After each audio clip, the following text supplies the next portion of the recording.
이 시간 예배의 자리에 나오신 여러분을 축복합니다. 오늘 저는 앞서 읽은 마태복음 17장 24절부터 27절까지의 본문으로 실족하지 않게 하기 위하여 라는 제목의 설교를 하려고 합니다.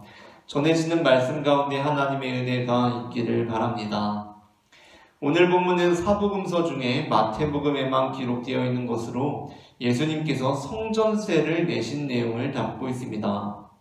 그렇다면 왜 다른 복음서들은 이 내용을 기록하고 있지 않은 것인지 한번 질문해 보게 됩니다. 그 이유에 대해서는 몇 가지 추측해 볼 수 있습니다. 첫째는 별다른 이유가 없이 그냥 우연이라는 것입니다. 마태복음에만 있는 내용도 있고 누가복음에만 있는 내용도 있고 요한복음에만 있는 내용들이 있습니다. 그러한 것들이 우리에게 예수 그리스도에 대한 다양한 시각을 갖게 하고 더욱 풍성한 은혜를 경험케 하는데, 그렇게 각각 들어있는 것들이 별뜻 없이 그냥 그 마태의 관점, 누가의 관점, 요한의 관점을 보여주는 것이다 라는 의미에서 별다른 이유가 없다라고 이렇게 생각해 볼 수 있습니다. 그러나 다음으로는 본문이 평소 예수님의 모습과는 약간 다른 모습을 보여주고 있기 때문에 본문이 다른 복음서들에서는 다루어지고 있지 않다라고 이렇게 이해할 수 있겠습니다.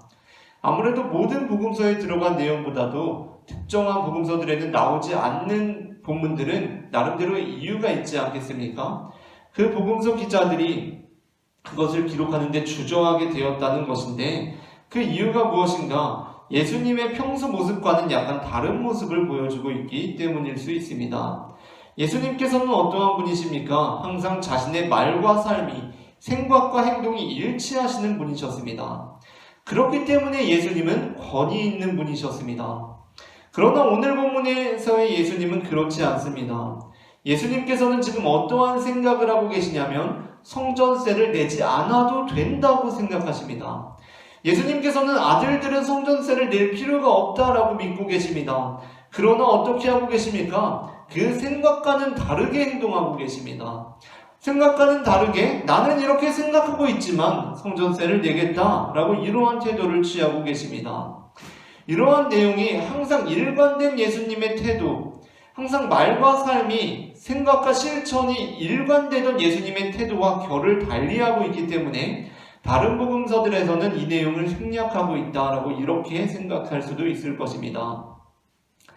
마지막으로는 이 내용이 당시 복음서를 읽던 사람들, 그리고 그보다 더 후대의 사람들에게 오해의 소지가 될 수 있겠다라는 판단 아래 복음서 기자들이 다른 복음서에서는 이것을 기록하지 않았다라고 생각해 볼 수도 있습니다. 오늘 본문에서 예수님께서는 성전세를 내고 계십니다. 이 성전세는 어떠한 것이었냐면 성전의 제사 제도를 유지하기 위해서 유대인들이 납부하던 세금이었습니다. 예수님께서 성전세를 내실 때는 그랬습니다. 예수님께서 성전세를 내실 상황에는 성전의 제사 제도를 유지하기 위해서 성전세를 내고 있었습니다. 그러나 복음서들이 쓰여질 즈음에 상황이 완전히 달라져 있었습니다. 모든 복음서들은 대략 기원 후 70년경에 또는 그 이후로 작성 시기를 보는데, 그때에는 어떠한 상황이었냐면 이미 예루살렘 성전이 함락되어서 성전세를 내는 것 자체가 무의미해진 상황이었습니다. 그러니까 성전에서 제사 드리는 것은 이미 거의 사라지고 회당에서 모임을 갖던, 유대인들이 모임을 갖던, 랍비의 가르침을 받던 그러한 시기였습니다. 그러니까 성전세를 내는 것 자체가 무의미해졌고, 또 여기서 중요한 것이 뭐냐면 성전세라는 것이 어떻게 바뀌게 되냐면 로마의 제우스 신전에 내는 것으로 전환이 된 상황이었습니다.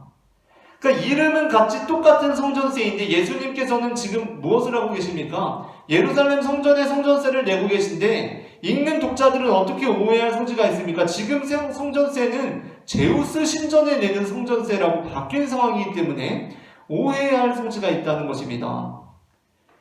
그러한 상황에서 복음서를 쓰는 사람들의 입장에서는 그것이 우려되었던 것입니다.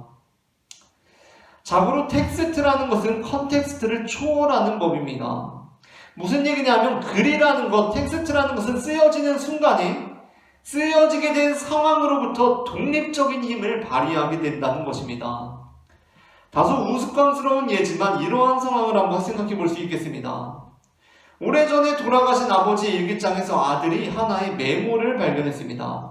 한 아버지의 원고에서 메모를 발견했습니다. 그 원고에 뭐라고 쓰여져 있었냐면 삶은 달걀이라는 문구를 발견하게 되었습니다. 아버지가 여러 가지 글을 쓰셨는데 아버지가 대학에서 철학을 가르치시는 분이셨습니다. 그래서 여러 가지 원고, 수업 원고들이 있는데 거기에 삶은 달걀이라고 적혀있는 메모를 발견하게 된 것입니다. 사실 그 삶은 달걀이라는 문구가 쓰여진 배경에 대해서 살펴보니까 그 문구가 아버지 생전에 어떠한 일이었냐면 아버지가 이제 주일에 교회 가시려고 11시 예배 가시려고 기다리고 있고 어머니는 조금 일찍 교회에 가셔가지고 9시부터 이제 교회 가셨는데 마침 부활절이셨던 겁니다. 어머니가 달걀을 삶아오기로 했어가지고 집에서 달걀을 다 삶아놓고는 가져가질 않았던 것입니다. 그래서 아버지한테 전화를 걸어가지고 여보 삶은 달걀 꼭 챙겨와요. 저 모르고 안 가지고 왔어요 라고 얘기를 했던 것입니다. 아버지는 집에서 수업 준비를 하고 있다가 원고를 작성하다가 삶은 달걀 가져오라고 삶은 달걀 적어 놓았던 것입니다. 그러니까 삶은 달걀을 가져오라고 엄마가 얘기해서 삶은 달걀이라고 적어 놓은 것인데 아들이 아버지가 돌아가시고서 한참 시간이 지나서 아버지 철학 원고를 이렇게 보다가 한켠에 삶은 달걀이라고 적혀 있으니까 이게 대체 무슨 뜻일까? 아버지께서 이 원고에 그냥 삶은 달걀을 쓰진 않았을 것이고 무슨 뜻일까? 삶은 달걀처럼 깨지기 쉬우니까 소중히 다루라는 것일까? 삶이라는 것은 달걀처럼 그 안에 달그로서의 가능성을 갖고 있다 그런 뜻인가? 라고 생각해 보게 되는 것입니다. 그 의미를 계속 곱씹어보는 것입니다. 얼마나 우스꽝스러운 일입니까? 아버지는 그냥 엄마가 삶은 달걀 가져오라고 해서 삶은 달걀이라고 적어놓은 건데 아들은 삶이란 무엇일까? 삶이 달걀 같다는 것이 무엇일까? 계속 고민하는 것입니다. 그런데 사실 이런 일들은 우리가 글이라는 것을 읽으면서 종종 발생할 수가 있는 일입니다. 글이라는 것, 곧 텍스트라는 것에는 상황, 즉 컨텍스트라는 것이 담겨 있을 수밖에 없습니다. 어떤 한 사람은 텍스트를 작성함에 있어서 컨텍스트 안에서 텍스트를 작성합니다. 그러나 그 글은 모든 상황들, 모든 컨텍스트들을 다 담아내지를 못합니다.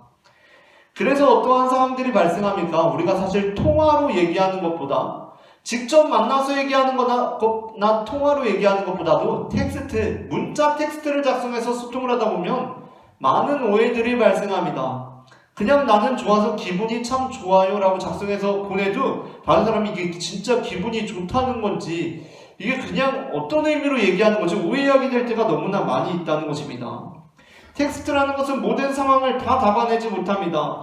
그에 따라서 예수님의 가르침은 복음서를 읽는 사람들 그리고 그보다 더 후대의 사람들에게 어떤 의미를 줄 수가 있습니까?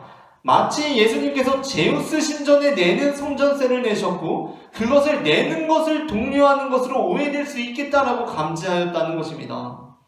이러한 이유로 생각할 때 다른 복음서들은 오늘 말씀에 나오는 예수님의 정신을 따라서 혹시라도 독자들이 이 글을 읽고 실족할까봐 실족하지 않게 하기 위해서 이 본문을 굳이 자신들의 복음서에 기록하지 않은 것이다 라고 할 수도 있겠습니다. 하지만 그와 달리 마태복음은 지금 이 본문을 기록하고 있습니다. 이는 마태복음이 이 부분에 있어서만큼은 다른 복음서들보다 적극적으로 예수님의 말씀을 실현시키고자 했다라고 볼 수 있을 것입니다. 다른 복음서들은 혹시 독자들이 실족하지 않을까 해서 이 본문을 기록하지 않았을 수도 있습니다. 그러나 마태복음은 그보다도 바로 우리가 다른 이들이 실족하지 않을까 생각하며 살아가야 한다는 것을 보여주기 위해서 이 본문을 기록하고 있다고 할 수 있을 것입니다. 마태복음은 독자들이 삶은 달걀이라고 적어놓은 것은 삶은 달걀이다 이런 것처럼 읽을 정도로 우둔한 사람들이라고 여기지 않았습니다. 그 정도 분별력이 있을 것이라고 생각했고 복음서를 읽는 사람들은 실족함으로부터 보호를 받아야 하는 사람들이 아니라 복음서를 읽는 사람들은 다른 이들이 실족함으로부터 보호해주는 사람들 곧 예수님처럼 어떠한 행동을 함에 있어서 다른 사람들이 실족하지 않게 하기 위해서 하는 자들이 되어야 한다라고 보았던 것입니다. 예수님께서 높은 산에서 변형되시고 그곳으로부터 내려오신 후에 그리고 갈릴리에서 제자들에게 두 번째로 자신이 사람들의 손에 넘겨져 죽임을 당하고 제3일에 살아날 것을 말씀하신 후에 예수님과 제자들은 가버나움으로 갑니다. 그리고 그곳에서 베드로는 성전세를 걷는 이들로부터 너희의 선생은 반세겔, 즉 성전세를 내지 않느냐라는 질문을 받게 됩니다. 본문의 정황상 아마도 예수님께서는 성전세를 단 한 번도 내지 않았는지는 잘 모르겠지만 적어도 일정 기간 동안 지금 내지 않고 있는 상황이다라는 것이 더 맞을 것 같습니다. 그리고 그것이 가능할 수 있었던 것은 이 성전세가 어떤 강제성을 갖고 있어서 내지 않으면 처벌을 받는 것이 아니라 유대인 남자들이 자발적으로 내는 세금이었기 때문입니다. 그러니까 유대인 남자들이 내지 않는다고 처벌을 받는 것이 아니라 그냥 자발적으로 내는 것이기 때문에 예수님께서 충분히 일정 기간 동안 안 내고 계셨다라고 볼 수도 있다는 것입니다. 그러나 그럼에도 불구하고 성전세를 내지 않는 것은 당시 유대인 공동체에서 도덕적으로 좋은 평가를 받기 어려운 행동이었기 때문에 베드로는 이것이 문제될 것을 직감적으로 알아차리고 그냥 내신다라고 둘러댑니다. 그리고 예수님과 제자들이 모여 계셨던 곳이라고 생각되는 집으로 돌아가게 됩니다. 그때 예수님께서 성전세에 관한 자신의 입장을 들려주십니다. 그러나 그것은 베드로가 생각했던 것과는 다른 것이었습니다. 예수님께서는 정말 자신이 성전세를 내지 않아도 된다라고 생각해서 내지 않고 있다라는 뉘앙스의 말씀을 하십니다. 그러니까 예수님께서 깜빡해서 안 내시거나 그냥 실수로 안 내신 것이 아니라 진짜 성전세를 내지 않아도 생각해서 내지 않고 있다라고 말씀하신다는 것입니다. 25절 하반절부터 26절입니다. 예수께서 먼저 이르시되 시몬아 내 생각은 어떠하냐? 세상 임금들이 누구에게 관세와 국세를 받느냐? 자기 아들에게냐 타인에게냐? 베드로가 이르되 타인에게니이다. 예수께서 이르시되 그렇다면 아들들은 세를 면하리라. 순간 베드로가 얼마나 창피했을지 짐작이 됩니다. 하지만 예수님께서는 그래서 자신이 생각하는 대로 믿고 있는 대로 계속해서 성전세를 내지 않으시는 방향으로 가시지 않으십니다. 그렇게 하는 것이 아니라 돌이키셔서 성전세를 내는 쪽으로 가십니다. 이전에 성전세를 내지 않아도 된다고 생각해서 성전세를 내지 않고 있었고 지금도 성전세를 내지 않아도 된다고 생각하지만 이제 성전세를 내는 쪽으로 가십니다. 그렇다면 예수님께서 왜 성전세를 내시는지가 중요합니다. 그 이유가 무엇입니까? 오늘 본문 27절에 나오는 대로 그 이유는 그들이 실족하지 않게 하기 위하여였습니다. 27절에는 위하여라는 단어가 두 번 나오게 되는데 상반절에 그들이 실족하지 않게 하기 위하여 그리고 하반절에 나와 너를 위하여라고 두 번이 나오는데 이 예수님께서 행하시는 행위의 궁극적인 이유는 상반절의 것으로 그들이 실족하지 않게 하기 위하여라고 할 수 있습니다. 그래서 사실 성경의 다른 번역본들에는 앞선 부분에는 그들이 실족하지 않게 하기 위하여 이것을 행위의 궁극적인 이유로 드러내기 위해서 하반절에 나와 너를 위하여 라는 이 구절을 나와 너의 몫으로 라는 구절로 번역하는 경우가 많이 있습니다. 우리는 바로 여기서 예수님의 믿음이 어떤 것인지 믿음으로 사는 것이 어떠한 것이었는지를 살펴볼 수 있습니다. 먼저 예수님께서 갖고 계신 믿음은 바로 자유의 믿음이었습니다. 앞서 말씀드린 대로 본문에 나오고 있던 성전세는 법적으로 강압적인 세금은 아니었습니다. 그러나 그렇다고 해서 모든 사람들이 이 세금에 대해 자유로웠던 것은 아님을 우리는 베드로의 처신을 통해 알 수 있습니다. 비록 법적인 강제성은 없었으나 모든 사람들이 그 세금으로부터 자유로울 수는 없었습니다. 그 세금으로부터 파생되는 평판과 도덕적인 평가로부터 자유로울 수가 없었던 것입니다. 그래서 누군가 너는 성전세를 내느냐라고 물어보면 자유롭게 나는 안 냅니다 라고 말하기가 껄끄러운 것입니다. 그래서 사실상 자발적으로 세금을 낸다 하더라도 실제적으로 자유의 근거에서 내는 것이 아니라 세금을 낼 수밖에 없기 때문에 세금을 내고 있었던 것이었습니다. 하지만 예수님께서는 자신이 그것으로부터 자유한 자임을 분명히 하십니다. 25절 하반절부터 26절 말씀을 다시 한번 읽겠습니다. 예수님께서 왜 세금을 안 내고 계셨는가? 예수께서 먼저 이르시되 시몬아 네 생각은 어떠하냐? 세상 임금들이 누구에게 관세와 국세를 받느냐? 자기 아들에게냐 타인에게냐? 베드로가 이르되 타인에게니이다. 예수께서 이르시되 그렇다면 아들들은 세를 면하는 것이다. 사도 바울 역시 우리가 예수 그리스도의 복음 안에 있는 것은 곧 자유의 자녀가 되는 것이라고 말씀하고 있습니다. 갈라디아서 4장 22절부터 31절입니다.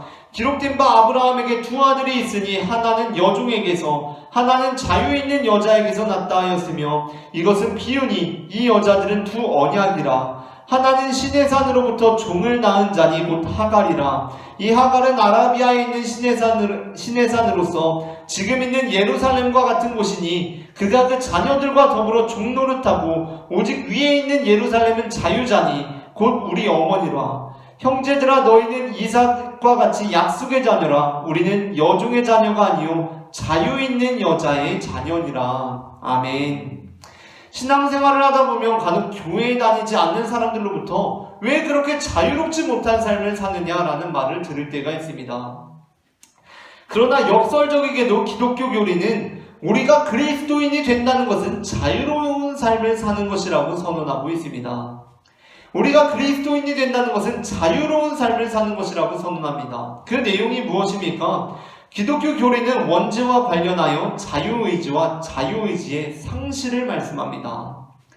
즉 본래 인간에게는 완전한 자유의지가 있었는데 인간이 그 자유의지 안에서 하나님께 영광을 올려드리는 방향으로 나아가지 못하고 선과 악을 알게 하는 나무의 열매를 따먹음으로써 그 자유의지가 상실된 처지에 놓여 있다라는 것입니다.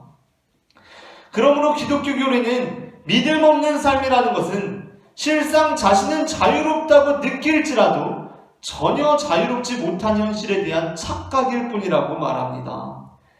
믿음이 없는 사람들은 당연히 헌금을 하지 않습니다. 그리고 그 사람들은 이렇게 생각할 것입니다. 내가 헌금을 할 수도 있고 안 할 수도 있는데 헌금을 하지 않고 있는 것이다 라고 그렇게 생각합니다. 그러나 기독교 교리에 의하면 그것은 착각에 불과하다는 것입니다. 사실 믿음이 없는 사람은 헌금을 할 수도 있고 안 할 수도 있는 자유를 갖고 있지 못하다고 봅니다. 그들은 헌금을 할 수 있는 자유가 없다는 것입니다. 오로지 헌금을 안 할 수밖에 없다는 것입니다. 우리의 자유의지는 상실되었고 우리는 헌금을 할 수 있는 자유를 갖고 있지 못하다는 것입니다. 그러므로 우리가 예수님을 믿고 그분과 동행하며 살아가는 것은 우리의 자유의지가 회복되는 여정이라고 할 수 있습니다. 우리는 점점 어떠한 의지를 갖기 시작합니까? 헌금을 할 수도 있고 안 할 수도 있고 이런 자유가 아니라 헌금을 안 할 수밖에 없는 처지에 놓여 있다가 점점 헌금을 할 수 있는 자유의지를 갖게 된다는 것입니다. 우리는 어떤 사람들이 주장하는 것처럼 종교적인 억압이나 의무감에 헌금을 하는 것이 아닙니다. 우리는 말 그대로 헌금을 할 수도 있고 안 할 수도 있는 자유를 갖고 있는 사람들이라는 것입니다. 예수님께서는 요한복음 8장 32절부터 36절에서 이렇게 말씀하고 있습니다. 진리를 알지니 진리가 너희를 자유롭게 하리라. 그들이 대답하되 우리가 아브라함의 자손이라 남의 종이 된 적이 없거늘 어찌하여 우리가 자유롭게 되리라 하느냐. 예수께서 대답하시되 진실로 진실로 너희에게 이르노니 죄를 범하는 자마다 죄의 종이라. 종은 영원히 집에 거하지 못하되 아들은 영원히 거하나니 그러므로 아들이 너희를 자유롭게 하면 너희가 참으로 자유로우리라. 아멘. 요한복음 본문이 이것을 기록하고 있는 이유가 무엇입니까? 사실 유대인들은 계속해서 노예생활, 종생활에 익숙한 사람들입니다. 식민 지배생활에 익숙한 사람들입니다. 그런데 이 사람들이 이렇게 말하고 있습니다. 우리가 아브라함의 자손이라 남의 종이 된 적이 없거늘 어찌하여 우리가 자유롭게 되리라 하느냐. 무엇을 말씀하고 있는 것입니까? 죄 아래에 있는 사람들은 실상 자유롭지 못함에도 불구하고 자신들이 정말 자유롭다고 느낀다는 것입니다. 자유롭지 못한 사람들은 자신들이 자유로운 줄 압니다. 그러나 우리는 예수님 안에 들어갈 때 진정한 자유를 알게 됩니다. 어린 시절부터 계속해서 부자유하게 자유롭지 못하게 자라는 아이는, 그러한 가정 환경에서 자라는 아이는, 자유로운 환경에서 자라는 아이가 볼 때는 너무나 부자유한 상황임에도 불구하고 어떤 외부적인 일로 인해서 그것을 깨닫기 전까지는 스스로 자신이 자유롭지 못하다는 것을 전혀 알아채지 못합니다. 심지어 가끔은 자신이 충분히 자유롭다고 느낍니다. 자유로운 사람이 볼 때는 진짜 부자유하게 살고 있는데, 자유롭지 못하게 살고 있는데 내가 이 정도면 자유롭지라고 여긴다는 것입니다. 그런데 여기서 예수님과 사도 바울은 여기서 그치지 않습니다. 여기서 한 걸음 더 나아가는 것이 우리의 믿음이라고 말씀하고 있습니다. 그것은 자유로우신 예수님께서 그 자유로우신 중에 다른 어떤 것이 아니라 그들이 실족하지 않게 하기 위해서 어떠한 행위를 하신다는 것입니다. 사실 앞서 말씀드린 대로 예수님께서는 자신이 믿는 대로 사시고 말씀하시는 대로 행동하시는 분이셨습니다. 그것이 바로 그분의 권위였습니다. 그런데 예외사항이 있습니다. 그것이 무엇입니까? 오늘 본문에 나오고 있는 대로 그들이 실족하지 않게 하기 위한 것입니다. 예수님께서는 분명 성전세를 내지 않을 자유가 있으셨습니다. 그리고 내지 않아도 된다고 말씀하셨습니다. 그리고 실제로 내지 않고 있었습니다. 그러면 보통 예수님께서는 진짜 계속해서 내지 않으심으로 자신의 말씀에 권위를 세우십니다. 말씀하시는 대로 사시는 것입니다. 그러나 오늘 본문은 아닙니다. 말씀은 안 내도 된다고 하셔놓고 예수님께서 내고 계십니다. 그 이유가 무엇입니까? 그들이 실족하지 않게 하기 위하여 그렇게 하신다는 것입니다. 사도 바울 역시 고린도전서 8장 8절부터 13절에서 우리의 믿음이 어떠해야 하는지 이렇게 말씀하고 있습니다. 음식은 우리를 하나님 앞에 내세우지 못하나니 우리가 먹지 않는다고 해서 더 못 사는 것도 아니고 먹는다고 해서 더 잘 사는 것도 아니니라. 그런즉 너희의 자유가 믿음이 약한 자들에게 걸려 넘어지게 하는 것이 되지 않도록 조심하라.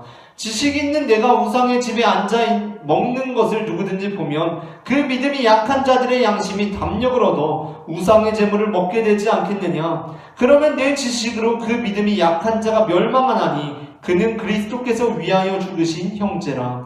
이같이 너희가 형제에게 죄를 지어 그 약한 양심을 상하게 하는 것이 곧 그리스도께서 죄를 짓는 것이니라. 그러므로 그리스도에게 죄를 짓는 것이니라. 그러므로 만일 음식이 내 형제를 실족하게 한다면 나는 영원히 고기를 먹지 아니하여 내 형제를 실족하지 않게 하리라. 아멘. 바울은 분명 우리가 자유로운 사람들이라고 말씀하고 있습니다. 어떤 음식을 먹고 먹지 않고 그게 전혀 중요하지 않다고 말씀하고 있습니다. 그러나 바울은 오늘 본문에 나오고 있는 예수님의 말씀에 근거해서 또한 이렇게 말씀하고 있습니다. 너희의 자유가 믿음 없는 자들에게 걸려 넘어지게 하는 것이 되지 않도록 조심하라 라고 말씀하고 있습니다. 그러면서 만일 음식이 내 형제를 실족하게 한다면 나는 영원히 고기를 먹지 않아서 내 형제를 실족하지 않게 하겠다 라고 말씀하고 있고, 바로 그것이 그리스도인의 삶이라고 그렇게 말씀하고 있습니다. 물론 이제 여기서 이렇게 질문할 수가 있습니다. 우리가 실족하지 않게 하기 위해서 어떠한 행동을 해야 하는 것이면 우리가 애초에 부자유에서 자유롭지가 못해서 그렇게 하는 것과 무엇이 다르냐라고 이렇게 질문할 수 있습니다. 그러니까 예수님께서 내가 저 사람들이 실족하지 않기 위해서 내가 성전세를 내겠다라고 이렇게 하시는데, 그러면 애초에 어떤 도덕적인 평판으로부터 자유로울 수가 없어서 성전세를 내는 것과 뭐가 다르냐? 애초에 부자유에서 성전세를 내는 것과 뭐가 다르냐? 심지어 강제적으로 성전세를 내는 것과 뭐가 다르냐라고 생각할 수도 있습니다. 똑같은 것 아니냐라고 말할 수도 있습니다. 그러나 우리는 영도와 360도가 완전히 다르다는 것을 알아야 합니다. 이것이 인생의 지혜입니다. 영도에서 살아가는 사람과 360도의 차원에서 살아가는 사람은 완전히 다른 것입니다. 제가 기독교 전통 안에서 이와 같은 가르침을 생각해 보려고 했는데 정말 분명히 있을 것입니다. 이와 같은 메시지를 딱 주는 것이 있을 것인데 너무나 생각이 나지 않아서 정말 부득이하지만 저 자신도 영 내키지가 않는데 생각이 나는 대로 이 원고를 다시 고쳐 쓸 예정입니다. 그런데 정말 부득이하게 이걸 어떻게 설명할 수 있을까 하나로 그걸 생각하다가 정말 어쩔 수 없이 불교의 가르침 중에 하나를 통해서 이 종교적 깨우침에 관해서 설명해 드리고자 합니다. 불교에서도 어떤 인생의 진리에 대해서 이제 말해주지 않습니까? 뭐 때리지 마라, 자비를 베풀어라, 이런 것들이 있지 않습니까? 이런 것처럼 이 어떤 종교적 깨우침을 이것으로 설명할 수 있을 것 같습니다. 어떤 스님께서 하신 말씀 중에 대중적으로도 잘 알려진 산은 산이요 물은 물이로다 라는 말씀이 있습니다. 아마 대부분의 사람들, 우리나라 사람들 다 알고 있는 말일 것입니다. 그런데 사실 이 스님께서 하신 말씀이 그냥 이렇게 끝나는 것이 아닙니다. 이것이 세계 구조로 이루어져 있습니다. 이렇게 시작됩니다. 산은 산이요 물은 물이로다. 그리고 다음 구절이 이것입니다. 산은 산이 아니고 물은 물이 아니로다. 다음 구절이 다시 이것입니다. 산은 산이고 물은 물이로다. 이것입니다. 자, 문자로 보자면 처음에 산은 산이요 물은 물이로다. 그리고 세 번째에 산은 산이요 물은 물이로다. 완전히 동일한 말입니다. 그런데 이 둘이 완전히 다른 말입니다.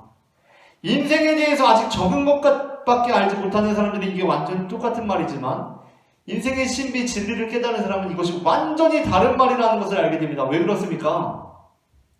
중간에 산은 산이 아니고 물은 물이 아니다라는 것이 들어가 있기 때문입니다. 그러므로 우리가 진짜 자유롭지 못한 상황에서 헌금을 내는 것과 그렇게 삶을 살아가고 신앙생활을 하는 것과 자유로움 속에서 자유로움에도 불구하고 나의 자유를 내 멋대로 사용하지 않고 다른 일을 위하여 섬기는 쪽으로 사용하는 것은 비교할 수 없을 정도로 완전히 다른 차원으로서 귀한 일이라는 것입니다. 우리는 갈라디아서 5장 13절 말씀처럼 자유를 위하여 부르심을 입었으나 그러나 그 자유로 육체의 기회로 삼지 않고 오직 사랑으로 서로 종노릇하는 사람들이 되어야 한다는 것입니다. 그래서 예수님께서는 오늘 본문에서 그들을 실족하지 않게 하기 위해서 성전세를 내고 계십니다. 그런데 이 성전세를 내신다는 데에는 또 하나의 상징이 들어가 있습니다. 앞서 성전세는 자발적으로 내는 것이라고 했었는데 그렇다고 해서 별것 아닌 세금은 아니었습니다. 모세오경에 분명히 기록되어 있는 세금이었습니다. 출애굽기 30장 11절부터 16절입니다. 여호와께서 모세에게 말씀하여 이르시되 내가 이스라엘 자손의 수요를 조사할 때에 조사받은 각 사람은 그들을 계수할 때에 자기의 생명의 속전을 여호와께 드릴지니 이는 그것을 계수할 때에 그들 중에 질병이 없게 하려 함이라. 무릇 계수 중에 드는 자마다 성소의 세겔로 반세겔을 낼지니 한 세겔은 20게라라. 그 반세겔을 여호와께 드릴지며 계수 중에 드는 모든 자 곧 20살 이상 된 자가 여호와께 드리되 너희의 생명을 대속하기 위하여 여호와께 드릴 때에 부자라고 반세겔에서 더 내지 말고 가난한 자라고 덜 내지 말지며 너는 이스라엘 자손에게서 속전을 취하여 회막 봉사했으라. 이것이 여호와 앞에서 이스라엘 자손의 기념이 되어서 너희의 생명을 대속하리라. 아멘. 출애굽기 본문은 이스라엘 민족들에게 분명히 회막 봉사에 쓰기 위하여 반세겔을 낼 것을 명령하고 있습니다. 이 회막이 성막으로, 성막이 성전으로 이렇게 계속 연결되는 건 아닙니까? 성전세로 이것이 연결되고 있다는 것입니다. 반세겔을 내라고 명령하고 있습니다. 자발적이라고 해서 그냥 대충 아무렇게나 만들어낸 세금인 줄 알았는데 모세오경에 엄연히 기록되어 있는 세금입니다. 그런데 이 출애굽기에 나오고 있는 이 성전세에 대한 표현이 특징적이라고 할 수 있습니다. 출애굽기 본문에서 회막 봉사에 쓰기 위하여 반세겔을 낼 것을 명령하면서 두 차례 반복하여서 이 세금의 정신에 대해서 나타내고 있는데 그것은 바로 이 성전세는 너희의 생명을 대속하는 것이라는 말씀입니다. 그러니까 성전세를 드린다는 것은 생명을 대속하는 것과 관련되어 있다는 것입니다. 우리는 지금까지 마태복음을 함께 나누면서 지금 17장 마지막 부분에 이르고 있습니다. 그리고 우리는 마태복음 중반부에 넘어오면서부터 점점 예수님을 대적하는 세력들의 긴장관계가 팽팽해지고 있는 것을 발견할 수 있습니다. 그리고 사실 마태복음의 뒷내용을 우리가 이미 알고 있지만 이제 곧 예수님께서는 예루살렘으로 입성하시고 십자가에 달리실 것입니다. 오늘 본문은 예수님께서 예루살렘에 입성하시기 위한 여정을 나서시기에 앞서 마지막으로 예수님의 주활동 무대였던 가버나움에서 벌어졌던 일이었습니다. 이제 곧 예수님께서는 그 주활동지였던 가버나움을 떠나서 유대 지방을 거쳐 예루살렘에 입성하게 되십니다. 이제 그 자신의 활동 무대를 떠나시면서 예수님께서는 그리고 그 예루살렘에서 십자가에 달려 우리의 죄를 대속하실 것입니다. 그런데 바로 그곳에서 이제 그 여정을 떠나시기에 앞서 마지막으로 자신의 주활동 무대였던 가버나움에서 예수님께서 성전세를 내고 있다는 것, 너무나 상징적인 사건 아닙니까? 사실 예수님께서는 성전세를 내실 필요가 없으신 분이신데 그럼에도 불구하고 성전세를 내시고 계신다는 것, 그들이 실족하지 않게 하기 위하여 성전세를 내고 계신다는 것, 이것이 상징하는 바가 무엇입니까? 우리의 생명을 대속하시기 위하여 그 성전세가 드려지고 있다는 것입니다. 바로 여기에 전능하사 천지를 만드신 하나님 아버지의 외아들 예수 그리스도가 계십니다.